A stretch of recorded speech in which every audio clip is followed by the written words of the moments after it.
Então, eu me lembro muito bem. Eu comecei quando novinho, assim, eu vim do Japão pro Brasil e eu tinha muita dificuldade com a minha fala, né? E o engraçado é porque a grande preocupação do meu pai e da minha mãe era como que esse menino ele vai conseguir se comunicar com as outras pessoas. E hoje o que eu mais faço É é me comunicar. comunicar, entende? E aí, através dessa dificuldade, os meus pais me levaram até o médico, né, para entender. E o médico começou a conversar comigo, tentar se aprofundar cada vez mais. E ele viu que eu tinha uma grande dificuldade na fala, mas não porque eu não sabia falar. É porque como fui criado no Japão até os meus 5 anos, eu aprendi o Nihongo, que é o japonês, e depois eu aprendi o português. Então eu não falava nem bem uma língua e nem bem a outra. Aí, quando eu chego no Brasil, o pessoal gosta de zoar muito, gosta de. E aí eu fui travando, eu fui deixando de falar, porque qualquer coisa que eu falava, as pessoas riam da minha cara. E aí o médico falou pros meus pais, falou assim, ele precisa tirar o que tá dentro dele. Essa criança, ela tem que extravasar, ela tem que é, demonstrar essa energia de alguma forma. Se não é na fala, ele tem que fazer outra coisa. Aí meus pais, o que a gente faz? Ah, coloca na luta, coloca na dança, coloca em algum lugar, ele vai ter que gastar essa energia. Então a minha mãe me colocou, meu pai era faixa preta de karatê, ele me colocou no karatê, aí de lá fui pro canto, fui não sei o que, não sei o que, não sei o que. Meu pai, o sonho do meu pai era que eu fosse lutador. Só que eu, no mesmo lugar que dava aula de karatê, dava aula de balé. E eu gostei do balé. Agora, pensa na cabeça do meu pai, lutador, eu começar dançando balé, né? Então foi um conflito muito grande, mas meu pai falou, ok, se ele tá gostando, tá indo bem e tal. Aí do balé passei pro axé conheci o hip hop. Aí foi quando eu me encontrei como artista. Mas nesse tempo todo, a minha mãe tinha voltado do Japão e aí ela conseguiu juntar um dinheiro no Japão. Porque aquele tempo, em 92, muitas famílias iam para o Japão, juntavam dinheiro, voltavam e montavam as suas Negócio. empresas, né? Começavam a empreender. E a história da minha mãe também foi basicamente essa. Como imigrante, depois ela volta pro Brasil e monta uma escola, né? Que minha mãe foi professora do estado a vida toda Olha. e montou uma escola infantil na comunidade lá de São Vicente. E dentro dessa escola, ela fazia muitos eventos, até o ponto da prefeitura chamar as atrações da escolinha para se apresentarem nos eventos da prefeitura. E nesse evento da prefeitura, teve uma mulher, uma olheira, né, de artista chamada Maria José, lá de São Vicente, olhou e falou assim, esse menino tem talento. Eu tava cantando no palco, dublando outros artistas, falou, esse japonês aí é diferente, eu quero levar ele pra televisão. E aí a minha mãe falou, vamos, tal. E aí eu fiquei 2 anos no programa do Raul Gil como calouro, né? E de lá surgiu uma oportunidade no SBT. No SBT era um concurso também de calouro, apresentado pelo Celso Portiolli. E ali eu fui, fiz o teste, passei e fiquei pra final desse concurso. Mas eu perdi na final porque a Priscila Alcântara, que é a menina que canta demais, assim, tipo, ficou um absurdo, né? Mas através do carisma, através, não sei, numa vontade de O Deus, dom da né? comunicação também. Não, e eu não sabia falar. Até É? então eu não falava. Eu fazia minha apresentação, eu cantava, eu dublava e não falava. Quando chegavam pra falar comigo, eu não falava. E aí o Silvio Santos, o Celso Portiolli pegou a fita desse programa, na final desse programa. O nome era Código Fama. Ele entrou no camarim do Silvio pra apresentar, antes de ir pro ar, a final do programa, ele falou pro Silvio Santos, ó, tá eu e você aqui, vamos assistir. Se você não gostar de alguma coisa, a gente corta, mas o que for pro ar tem que ser perfeito. Aí o Silvio começou a assistir o programa e falou assim, essa menina, eu gostei muito dessa menina, que era a Priscila. Eu gostei muito dessa menina, eu quero essa menina pra apresentar o Bom Dia e Companhia. Aí continuou o programa, aí sabe quando fica o vitorioso na frente e os perdedores lá atrás? Então, eu era um dos perdedores, tava lá atrás. Aí o Silvio olhou e falou assim, e aquele japonês também? Eu gostei desse japonês, eu quero ele pra apresentar o Bom Dia. E ali foi uma luta, né? Foi um ano ali, eu morava na Baixada Santista, meu pai tinha um Fiat Uno, né, um Fiat Uno verde que não subia a serra, E aí meu tio, lembro muito bem que meu tio rifa da feira, meu pai era feirante, meu tio numa rifa da feira ele ganhou um Monza. E o Monza já era mais forte do que um Fiat Uno. Então subia a serra, a gente conseguia vir para São Paulo. A gente pegava emprestado o carro do meu tio e subia. Foi um ano de teste até eu apresentar Meu o Deus, um programa. ano de teste. Um ano subindo, ouvia na reunião, pega essa fita e estuda o programa. Então foi um ano.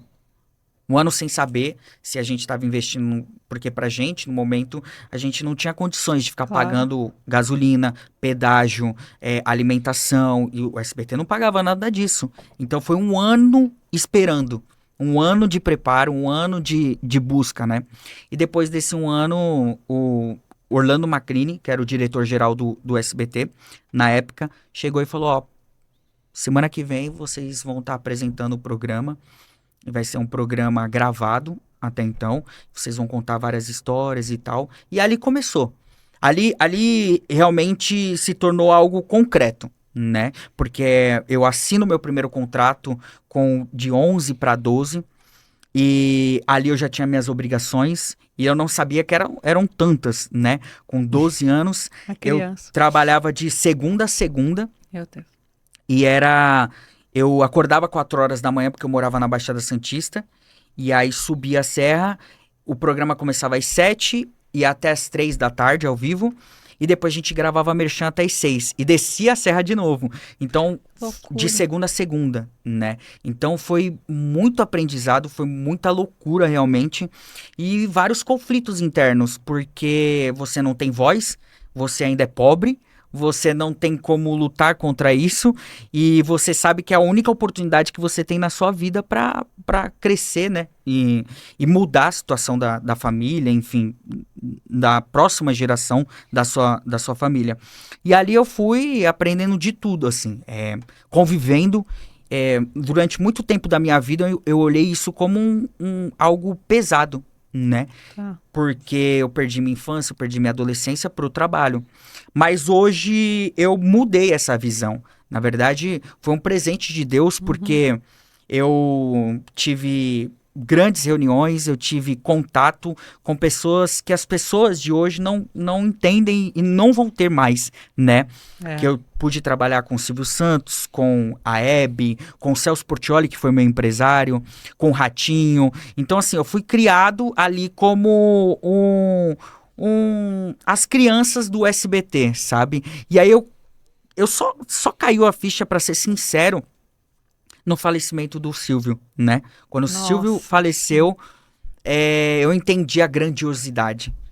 Porque quando você é criado dentro de um sistema, ou você é criado, por mais que você tenha obrigações, mas você tem benefícios também, você acaba perdendo meio que a noção, né? Eu vejo muito isso aqui em Alphaville. Tem amigos meus que não vieram do mesmo lugar que eu vim. Não tiveram que lutar nas mesmas coisas que eu lutei. E para eles é muito normal estar morando num condomínio fechado, onde tem segurança, onde tem uma pessoa que faz uma comida para você em casa, onde você tem uma cama boa com ar-condicionado e tal. Isso torna muito normal. E ele passa a não dar valor realmente, É isso. né? E deixa também, principalmente, de admirar aqueles que estão tão pertos, né? Como um pai, uma mãe, que são empresários bem-sucedidos, ou até mesmo um vizinho que tem uma grande Isso. empresa e a pessoa não tem muita noção disso, né?